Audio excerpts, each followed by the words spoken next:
रीट व्याख्याता द्वितीय श्रेणी परीक्षा की तैयारी करने वाले सभी अभ्यर्थियों को नमस्कार, जय हिंद। आज हम पढ़ेंगे एजुकेशन मैनेजमेंट का एक और महत्वपूर्ण टॉपिक, विद्यार्थियों के लिए विद्यालय में संचालित कल्याणकारी योजनाएं। देखो साथियों, विद्यालय में विभिन्न प्रकार की योजनाएं संचालित होती हैं और जो योजनाएं हमारे एग्ज़ाम पॉइंट ऑफ व्यू से काफ़ी महत्वपूर्ण रहती हैं, तो आने वाली सभी नई नई योजनाओं को मैं लेकर आता रहता हूं। तो वीडियो को लाइक कर दें, शेयर कर दें। तो देखते हैं सभी योजनाएं। तो सबसे पहली और महत्वपूर्ण योजना है Rajiv Gandhi scholarship for academic excellence योजना। इस योजना को साथियों पहले भी मैंने पढ़ाया था, लेकिन कुछ संशोधन के कारण मैं इसे वापस लेकर आया हूं। यह योजना वर्ष 2021 में शुरू की गई, जिसकी घोषणा सीएम अशोक गहलोत साहब ने 2021-22 के बजट सत्र में की थी। और इस योजना के अनुसार प्रतिवर्ष 200 मेधावी विद्यार्थियों को विदेश में सूचीबद्ध 150 विश्वविद्यालयों या शिक्षण संस्थानों में यूजीए, पीजीए या पीएचडी करने के लिए वित्तीय सहायता प्रदान की जाती है। और इस योजना के लिए जो मैक्सिमम आय है वो कितनी होनी चाहिए परिवार की? 25 लाख रुपए से ज़्यादा ना हो। लेकिन जून 2022 में संशोधन करके एक काम और कर दिया गया है कि इसमें ट्यूशन फीस के साथ साथ में अन्य होने वाले खर्चों में भी क्या है, 50% तक का खर्चा राज्य सरकार के द्वारा वहन किया जाएगा, जिसकी अधिकतम जो राशि होगी वो 10 लाख रुपए तक होगी। तो ये बहुत ही महत्वपूर्ण योजना है। नेक्स्ट है मुख्यमंत्री बाल गोपाल योजना। ये योजना भी हमने पहले पढ़ी थी, लेकिन कुछ चेंजेज है, इसलिए इसको भी दोबारा लेकर आना पड़ा। इस योजना के तहत क्या है, कक्षा 1 से लेकर 8 तक छात्रों के पोषण सुधार में, विद्यालयों में नामांकन वृद्धि में और उपस्थिति में वृद्धि करने के लिए, और विद्यार्थियों के ठहराव के लिए और विद्यार्थियों के ड्रॉप आउट को रोकने के लिए सीएम गहलोत ने वित्तीय वर्ष 2022-23 में इस योजना को मंजूरी दी। इस योजना के तहत कक्षा 1 से लेकर 8 तक के छात्रों को सप्ताह में 2 दिन क्या पाउडर का दूध पिलाया जाएगा, जिसमें कक्षा 1 से 5 तक के विद्यार्थियों को 100 ml व 6 से 8 तक के विद्यार्थियों को 200 ml दूध पिलाया जाएगा। इस योजना के अंतर्गत क्या राजकीय विद्यालय, मदरसे, विशेष प्रशिक्षण केंद्र के विद्यार्थियों को भी क्या है, दूध पिलाया जाएगा। अगली जो महत्वपूर्ण योजना है एनीमिया मुक्त राजस्थान या शक्ति दिवस। देखो, राजस्थान को एनीमिया मुक्त करने के लिए चिकित्सा एवं स्वास्थ्य विभाग एवं शिक्षा विभाग के साथ मिलकर प्रत्येक माह के प्रथम मंगलवार को शक्ति दिवस के रूप में मनाया जाएगा। शक्ति दिवस का आयोजन आंगनवाड़ी केंद्रों, राजकीय विद्यालयों, उप स्वास्थ्य केंद्रों, प्राथमिक स्वास्थ्य केंद्रों, सीएससी, डिस्पेंसरी, जिला अस्पताल, उप जिला अस्पताल सभी में किया जाएगा। इसका मेन उद्देश्य यह है कि बच्चों, महिलाओं व किशोरियों में एनीमिया की दर को क्या करना, कम करना। इस योजना के तहत क्या है, बच्चों, महिलाओं व किशोरियों में एनीमिया की दर कम करने के लिए कक्षा 1 से 5 यानी 8 वर्ष तक के बच्चों को क्या है, पिंक कलर की गोली, तथा कक्षा 6 से लेकर ऊपर तक के बच्चे यानी 12वीं तक के जो बच्चे हैं उन्हें क्या है, नीले रंग की गोली है वो प्रदान की जाती है। तो साथियों, सभी योजनाएं हैं आजकल विद्यालय में संचालित हैं और बहुत महत्वपूर्ण है। नेक्स्ट है आज़ादी का अमृत महोत्सव। साथियों, ये कोई योजना तो नहीं है, लेकिन क्या है, विद्यालय के अंदर इस तरह के छोटे छोटे कार्यक्रम आयोजित करवाए जाते हैं और फिर क्या एग्ज़ाम में पूछ लिए जाते हैं, जो कि एग्ज़ाम की दृष्टि से काफ़ी महत्वपूर्ण रहते हैं। तो हमें किसी भी टॉपिक को छोड़ना नहीं है। तो 12 अगस्त 2022 को भी एक ऐसा प्रोग्राम विद्यालय के अंदर किया गया, क्योंकि हम जानते हैं कि आज़ादी के 75 वर्ष पूर्ण होने पर पूरे देश भर में आज़ादी का अमृत महोत्सव मनाया जा रहा है। तो राज्य सरकार ने क्या किया, 12 अगस्त को एक साथ 6 देशभक्ति गीतों को 10:15 बजे गवाकर एक रिकॉर्ड बनाया गया। और इसका मुख्य उद्देश्य क्या था कि बच्चों में देशभक्ति की भावना क्या करना, उत्पन्न करना, देश प्रेम की भावना क्या करना, उनमें उत्पन्न करना। तो ये क्वेश्चन पूछा जा सकता है कि आज़ादी के अमृत महोत्सव के संबंध में राज्य सरकार ने इसको कब मनाया, तो 12 अगस्त को। नेक्स्ट है गरिमा पेटिका। अब देखो, छात्रों की निजता व उनको सुरक्षा प्रदान करने के लिए प्रत्येक विद्यालय में गरिमा पेटिका का क्या किया गया, अनावरण करवाया गया। और प्रत्येक विद्यालय में ऑफिस में गरिमा पेटिका लगाना क्या है, अनिवार्य है। इसमें कोई छात्रा अगर डायरेक्ट अपने प्रधानाचार्य से शिकायत नहीं कर सकती, तो अपनी शिकायत को गरिमा पेटिका में डालकर क्या है, गुप्त रूप से क्या शिकायतें कर सकती है। और यह योजना कब आरंभ की गई, 2012 से प्रारंभ की गई, जो कि राज्य सरकार का महिला सुरक्षा के रूप में बढ़ाया गया एक महत्वपूर्ण कदम है। नेक्स्ट है IM शक्ति उड़ान योजना। यह योजना 19 दिसंबर 2021 को राज्य सरकार के 3 वर्ष पूर्ण होने पर क्या है आरंभ की गई। इस योजना के तहत क्या हुआ कि ग्रामीण क्षेत्रों के 282 ब्लॉक्स में और 531 आंगनबाड़ी केंद्रों पर और 10 से लेकर 45 वर्ष तक की किशोरियों व महिलाओं को 12 सैनिटरी नैपकिन्स है प्रति मंथ के हिसाब से निःशुल्क वितरण किया जाएगा। महिला एवं बाल विकास द्वारा संचालित इस योजना में 200 करोड़ रुपए का क्या किया गया है प्रावधान किया गया है। और यह योजना क्या है विद्यालयों में क्या है पहले से ही संचालित है, जिसमें कक्षा 6 से लेकर 8 तक 6 से लेकर 12 तक अध्ययनरत छात्राओं को मुफ्त में क्या है सैनिटरी नैपकिन्स पैकेट्स है वो वितरित किए जाते हैं। नेक्स्ट है बाल संसद का गठन।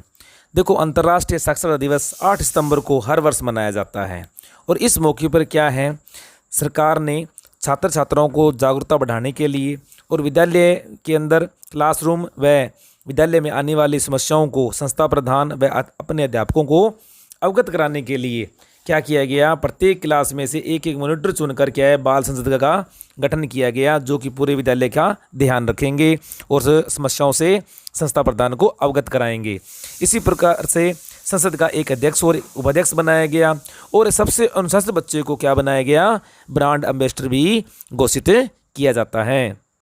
अगला जो महत्वपूर्ण पुरस्कार है गार्गी पुरस्कार, यानी बालिका शिक्षा को बढ़ावा देने व बालिकाओं को प्रोत्साहित करने के लिए बालिका फाउंडेशन द्वारा प्रारंभ किया गया पुरस्कार। इस योजना के अंतर्गत माध्यमिक बोर्ड परीक्षा यानी कक्षा 10 को 73% से प्राप्त करने वाली सभी छात्राओं को 3,000 रुपये प्रति वर्ष यानी 2 वर्ष के लिए कुल 6,000 रुपये प्रदान किए जाते हैं। ध्यान रखना कंडीशन क्या है इसकी कि उस बालिका के 75% अंक है वो 10वीं में होने चाहिए। इसी प्रकार कोरोना काल में क्या है इन अंकों को 90% कर दिया गया। कारण क्या था क्योंकि कोरोना काल के अंदर एग्ज़ाम तो हुए नहीं, तो वहाँ पर 8th और 9th के जो मार्क्स हैं उन्हें जोड़कर मेरिट बनाई गई। इस कारण से ये अंक बढ़ाकर 90% कर दिया गया और यह पुरस्कार बसंत पंचमी को दिया जाता है। बहुत ही महत्वपूर्ण पुरस्कार है। अगला जो महत्वपूर्ण पुरस्कार है वो है इंदिरा प्रियदर्शनी पुरस्कार, जो कि वर्ष 2019-20 से बोर्ड परीक्षा के अंतर्गत विभिन्न यानी 8 श्रेणियों के अंतर्गत दिया जाता है। ध्यान रखना SC, ST, OBC, EWC, इसी प्रकार से हम कह सकते हैं MBC, दिव्यांग, ठीक है। इन सभी कैटेगरीज के अंदर क्या है जिले में प्रथम स्थान पर रहने वाली, ये ध्यान रखना सभी कैटेगरीज में जिले में प्रथम स्थान प्राप्त करने वाली, चाहे वो कक्षा 8 हो चाहे 10वीं हो और 12वीं हो, को उत्तीर्ण करने वाली छात्राओं को यह पुरस्कार है दिया जाता है। इसमें 8वीं के जिला स्तर पर रहने वाली छात्रा को 40,000 रुपये, 10वीं में जिला स्तर पर रहने वाली छात्रा को 75,000 रुपये और 12वीं में जिला स्तर पर प्रथम स्थान करने वाली छात्रा को 1 लाख रुपये और साथ साथ में क्या दी जाती है स्कूटी भी प्रदान की जाती है। और 17-18 से 19-20 तक इस पुरस्कार का नाम क्या था पद्माश्री पुरस्कार के नाम से जाना जाता है और यह अवार्ड 19 नवंबर को इंदिरा गांधी जी के जन्म दिवस पर प्रदान किया जाता है। अगला जो महत्वपूर्ण पुरस्कार है वो है एकलव्य या मीरा पुरस्कार। अब देखो एक तो होता है अपने पास में माध्यमिक शिक्षा बोर्ड अजमेर, इसी प्रकार से एक होता है हमारे पास में राजस्थान स्टेट ओपन स्कूल जिसे हम कहते हैं RSOS, जो अपने एग्ज़ाम के यानी फर्स्ट ग्रेड एग्ज़ाम के अंदर स्पेशल टॉपिक भी दिया गया है। अब देखो राजस्थान स्टेट ओपन स्कूल की कक्षा 10 व 12 की मेरिट में आने वाले छात्र छात्राओं को मीरा व एकलव्य पुरस्कार दिए जाते हैं। यानी जो बालक है यानी छात्र हैं उन्हें एकलव्य पुरस्कार व छात्राओं को मीरा पुरस्कार दिए जाते हैं। अब देखो ये पुरस्कार क्या है 10th और 12th की मेरिट में आने वालों को दिए जाते हैं। और सबसे बड़ी बात ध्यान रखना कि इस पुरस्कार के लिए मेरिट में आने वाले के कम से कम 60% अंक होना भी अनिवार्य है।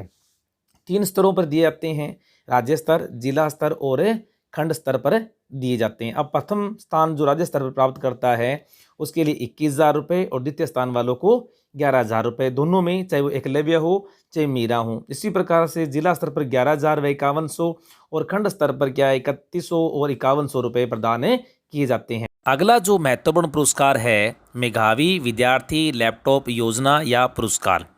ये क्या है कि राजकीय विद्यालयों में बोर्ड परीक्षा 8वीं 10वीं व 12वीं को न्यूनतम 75% से उत्तीर्ण करने वाले छात्र छात्राओं में जो प्रथम 6,000 स्थानों पर रहते हैं उन विद्यार्थियों को राज्य स्तर पर तथा जिला स्तर पर 70% से अधिक अंक प्राप्त करने वाले 100 विद्यार्थियों को मुफ्त में लैपटॉप है वो प्रदान किए जाते हैं। और ये योजना कब आरंभ की गई? 2013-14 से आरंभ की गई। प्रारंभ में क्या था, इस योजना के लिए क्या दिए जाते थे? 6,000 रुपये दिए जाते थे। बाद में क्या है, इस योजना में क्या है, लैपटॉप प्रदान किए जाने लगे। अगली जो महत्वपूर्ण पुरस्कार स्वरूप जो योजना है वो है कालीबाई भील मेधावी बालिका स्कूटी योजना। यह योजना 2019-20 में आरंभ की गई और किसके लिए? SC, ST और अल्पसंख्यक वर्ग की बालिकाएं जो कक्षा 12 को न्यूनतम 75% से उत्तीर्ण करती हैं एवं CBSE बोर्ड से 85% से उत्तीर्ण करने वाली जो छात्राएं हैं उन्हें मुफ्त में स्कूटी प्रदान की जाती है। इसी प्रकार से एक योजना थी देव नारायण स्कूटी योजना। यह योजना 2015-16 में आरंभ किया गया और किसके लिए? MBC के लिए। पता ना आपको, 5 जातियों को MBC में रखा गया था। वो छात्राएं 75% से अपनी 12वीं कक्षा को उत्तीर्ण करती है तो उन्हें मुफ्त में स्कूटी प्रदान की जाती है। इसी प्रकार से एक अन्य अपने पास में योजना है आर्थिक पिछड़ा वर्ग की सामान्य छात्रा को स्कूटी योजना। आपने सुना है आजकल EWS, यानी 2017-18 में आरंभ की गई और EWS की जो छात्राएं हैं जो 85% से उत्तीर्ण करने वाली छात्राओं को क्या है, मुफ्त स्कूटी प्रदान की जाती है। तो ये थी अपने पास में महत्वपूर्ण स्कूटी की जो योजनाएं थी। तो ये थी साथियों कुछ महत्वपूर्ण कल्याणकारी योजनाएं जो राज्य सरकार के द्वारा बालिका शिक्षा या शिक्षा को बढ़ाने के लिए और बच्चों के नामांकन बढ़ाने के लिए, उनका ठहराव सुनिश्चित करने के लिए, उन्हें जागरूक करने के लिए विभिन्न प्रकार की योजनाएं व पुरस्कार है वो समय समय पर प्रदान किए जाते हैं। बाकी बात रही लाइव आने की, तो मैं लाइव आपको ज़रूर पढ़ाऊँगा। थोड़ी सी गले की समस्या है, ठीक होने के बाद में मैं आपको लाइव आकर भी क्या इसमें पढ़ाऊँगा। तब तक के लिए थैंक यू। वीडियो को लाइक कर दें, शेयर कर दें। Thank you.